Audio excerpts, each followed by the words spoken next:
Welcome to edu HYBE.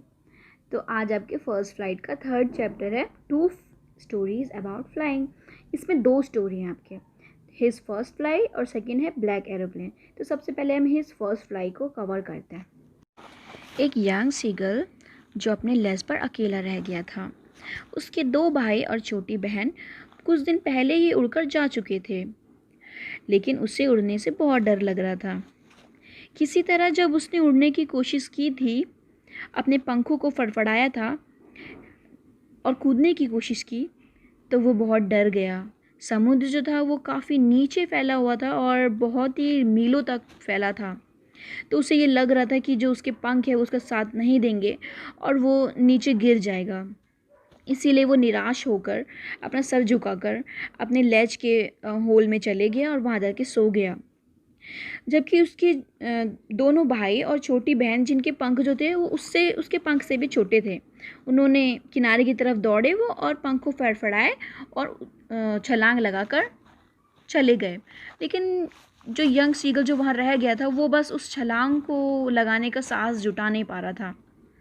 उसके जो mother father थे वो भी वहाँ पर आते हैं, उसको आवाज़ भी देते हैं, उसको डांटते हैं और धमकी भी देते हैं कि अगर तुमने उड़ने की कोशिश नहीं की तो हम तुमको यहाँ पर भूखा मरने के लिए छोड़ देंगे। लेकिन बस उसको लग रहा था कि कहीं मैं गिरकर मर ना जाऊँ, तो इस वजह से वो हिम्मत नहीं जुटा पा रहा था और नहीं उड़ा। 24 घंटे बीत चुके थे और कोई भी उसके पास नहीं आया था। एक दिन पहले की बात है, जब उसके मम्मी पापा भाई बहन सब उसके सामने आसपास इधर उधर उड़ रहे थे। उसके मम्मी पापा उसके भाई बहन को सिखा रहे थे, प्रैक्टिस करवा रहे थे कि हमें कैसे उड़ना है और कैसे पानी में डाइव लगाकर फ़िश को पकड़ना है। उसके जो बड़ा भाई था उसने हेरिंग फ़िश को पकड़ा और रॉक्स पर खड़े होकर उसे खा रहा था। और फिर सब लोग उसको चिढ़ा रहे थे कि तुम कितने कावर्ड हो, तुम क्यों नहीं उड़ने के लिए आ रहे हो यहाँ पर। लेकिन वो तो बहुत ही डरा हुआ था। ऐसे ही धीरे धीरे सांझ होने लगी और वो पूरा दिन भूखा ही था, उसने कुछ नहीं खाया था। फिर वह यंग सीगल अपने एक टांग पर खड़ा हो गया और दूसरी टांगों को अपने फैदर के पीछे छुपा लिया और अपनी आंखों को बंद कर लिया और सोने का नाटक करने लगा, ताकि कोई उसकी तरफ देखे, उस पर भी ध्यान दे। लेकिन कोई भी उस पर ध्यान दे नहीं रहा था।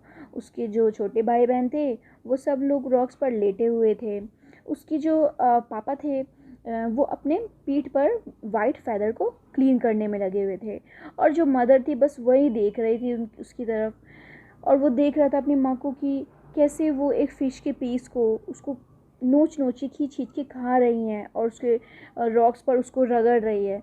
तो बस उस खाने को देखकर वो पागल से होते जा रहा था कि मुझे भी खाना है, मुझे भी उस तरीके से खींच खींच के नोच नोच के खाना है। यंग सीगल गा गा गा की आवाज़ें निकालते हुए बेग कर रहा होता है अपने मम्मी पापा से कि प्लीज़ मुझे भी कोई खाना ला के दो दो, मैं बहुत भूखा हूँ। फिर जो उसकी मम्मी होती हैं वो गा कोला इस आवाज़ों में उसको रिटर्न आवाज़ में बोलती हैं और फिर वो बहुत दुखी हो जाता है।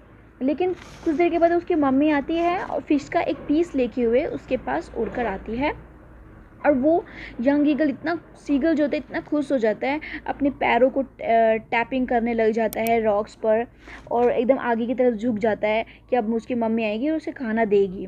लेकिन उसकी मम्मी आते आते और सामने में ही उसके रुक जाती हैं और अपने पंखों को भी हिलाना बंद कर देती है और उनके मुंह में जो होता है चोंच में फ़िश होता है। तो जब वो उस फ़िश को देख रहा होता है और उसको बहुत भूख लगी होती है, तो वो भूख की वजह से उस फ़िश के ऊपर जो होता है वो झपट्टा मार लेता है और फिर वो उस वजह से नीचे की जो खाली जगह होती है वहाँ पे वो नीचे गिर जाता है।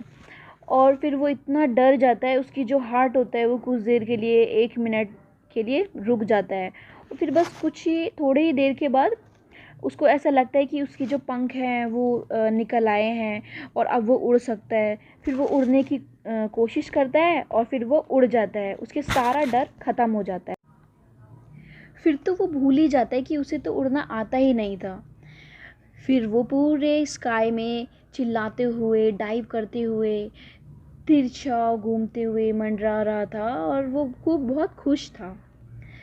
फिर उसके मम्मी पापा भाई बहन सब वहाँ पे ग्रीन सी का फ्लोर था, वहाँ पर सब लोग उतर जाते हैं और उसको भी आवाज़ लगाते हैं आने यहाँ पे उतरने के लिए। फिर जैसे ही वो ग्रीन सी के पास आता है, अपने टांगों को नीचे करता है, उसकी टांगें उसमें धंस जाती हैं। वो बहुत चिल्लाता है, वो बहुत डर के मारे अपने पंखों को फड़फड़ाता है, उसमें से निकलने की कोशिश करता है, लेकिन वो इतना थका हुआ था, उसे भूख की वजह से वो इतना कमज़ोर हो गया था कि वो कुछ भी नहीं कर पा रहा था। उसका जो पंख थे वो जो ग्रीन सी था उसमें धंस गया था, और उसका जो पेट था वो भी छू रहा था उसमें, पूरा वो भी पेट भी टच हो रहा था। लेकिन फिर वो देखते हैं कि वो ज़्यादा नहीं उसमें धंसा है, और उसकी जो पूरी फैमिली होती है वो उसके चारों तरफ स्क्रीम करते हुए घूम रही होती है, और उसकी बहुत ही उसको प्रेज़ करती है कि तुमने बहुत अच्छा किया। और फिर वह वहाँ पे मछलियों को भी अपनी चोंच से पकड़ रहा होता है। बस इसी वजह से वो बहुत खुश होता है, और उसने अपनी फ़र्स्ट जो उसकी फ़्लाइट होती है उसको कंप्लीट की। तो अब आपकी जो सेकंड स्टोरी है वो हम स्टार्ट करेंगे, black aeroplane. The black aeroplane में पायलट एरोप्लेन में बैठे हुए हैं और वह बोल रहे हैं कि मून मेरे पीछे ईस्ट में राइज हो रहा है। स्काई जो है वो बिल्कुल क्लाउड फ्री है, और उसमें स्टार बहुत ही क्लियर दिख रहे हैं और बहुत चमक रहे हैं। कंट्री पूरी सोई हुई है, जिसके ऊपर मैं अकेला उड़ रहा हूँ। मैं ओल्ड डकोटा एरोप्लेन, जो कि फ्रांस से इंग्लैंड वापस जा रही है, और मैं सोच रहा हूँ अपने हॉलीडेज़ के बारे में, और मैं बहुत ही खुश हूँ अपनी फैमिली से मिलने के लिए, उनको देखने के लिए। और वो कहते हैं कि जल्दी ही मुझे अब पेरिस कंट्रोल रूम में बात करनी चाहिए।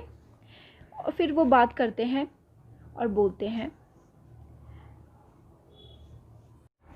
जब मैंने अपने एरोप्लेन से नीचे देखा तो मुझे एक बहुत ही फुल्ली लाइट बिग सिटी दिखी। तब मैंने अपने रेडियो का बटन को ऑन किया और मैंने कहा, Paris control Dakota, DS088 here, can you hear me? I am on my way to England, over. फिर रेडियो से आंसर आता है immediately, DS088, I can hear you, you out to turn 12 degree west now, DS088, over. उन्होंने कहा कि तुमको 12 degree पश्चिम England की तरफ घूमना चाहिए। पायलट कहते हैं, अरे वाह, नाश्ते में मैं इंग्लैंड पहुंच जाऊंगा और वहां पहुंचकर बहुत ही बढ़िया बढ़िया इंग्लिश ब्रेकफास्ट खाऊंगा। पायलट कहते हैं, वाह, अब मैं ब्रेकफास्ट के टाइम इंग्लैंड पहुंच जाऊंगा और वहां पहुंचकर बहुत ही बढ़िया बढ़िया इंग्लिश ब्रेकफास्ट खाऊंगा। सब कुछ अच्छा चल रहा था, फ़्लाइट भी बहुत इजी जा रही थी। अब पेरिस जो था वो 150 किलोमीटर पीछे रह गया था। सामने में मुझे बहुत बड़े बादल दिखाई दिए, तूफ़ानी बादल, जो कि ऐसे लग रहा था जैसे काले पहाड़ मेरे सामने खड़े हो गए हैं, और अब मैं उससे ज़्यादा ऊपर भी नहीं उड़ सकता था, और मेरे प्लेन में इतना ऑयल भी नहीं बचा था कि मैं साउथ या नॉर्थ की तरफ उड़ सकूं। क्या मुझे पेरिस वापस चले जाना चाहिए, मैंने सोचा। लेकिन मैं घर पहुंचना चाहता था और ब्रेकफास्ट खाना चाहता था, तो इसीलिए मैंने जोखिम लिया और मैंने सोचा कि मैं अपने डकोटा को तूफ़ान में उड़ाऊं, और मैंने ऐसा ही किया। बादलों के बीच अचानक से मैं घुसा और सब कुछ काला नज़र आने लगा, कुछ भी नहीं दिखाई दे रहा था। मैंने जब कंपास की तरफ देखा तो वो चारों तरफ घूम रही थी और उन्होंने काम करना बंद कर दिया था। मैंने रेडियो को कांटेक्ट करा और उनसे बात करने की कोशिश की, Paris control, can you hear मी? लेकिन वहाँ से कोई आंसर नहीं आ रहा था। रेडियो बिल्कुल ख़राब हो चुका था, उसमें से कुछ आंसर भी नहीं आ रहा था। कंपास ने भी काम करना बंद कर दिया था और मैं तूफ़ान में कहीं खो गया था। काले बादलों में बिल्कुल मुझे कुछ भी दिखाई नहीं दे रहा था। तभी मुझे अचानक से मेरे सामने एक एरोप्लेन दिखाई देता है। जबकि कुछ लाइट भी नहीं था, फिर भी मुझे वो एरोप्लेन दिखाई दिया। उसमें से मुझे एक आदमी दिखा जो मेरी तरफ मुड़ा और उसने मुझे इशारा किया, फॉलो मी, और कहने लगा।